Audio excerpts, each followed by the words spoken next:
All right, just like we went over the reactions for ethers, here's the reactions for sulfides. Overall, our sulfides are going to be more reactive than our ethers because our sulfides are more nucleophilic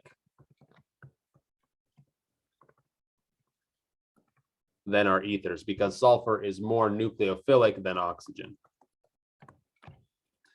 So for example, here we've got a sulfide.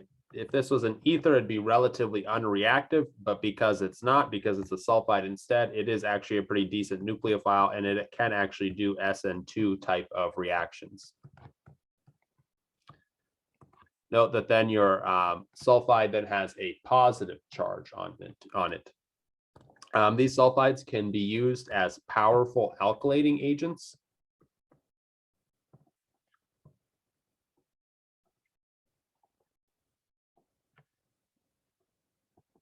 So for example, if you've got some sort of nucleophile, it can go ahead and do essentially an SN2 reaction on this carbon because it's going to be made very electrophilic by that positively charged sulfur. And then you get some kind of, Nu with an ethyl group.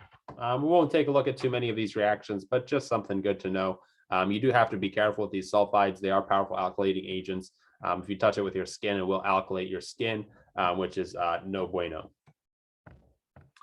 Overall, our sulfides can also undergo oxidation, something that our ethers could not. The reason that the sulfides can do this is because they can have expanded octets, and then just in general, they're more reactive.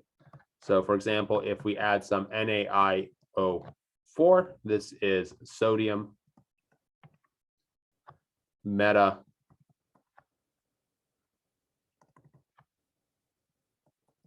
perodate. Really tough to pronounce for me. We're just going to oxidize the sulfur to one double O bond. And so this is what's known as a sulfoxide.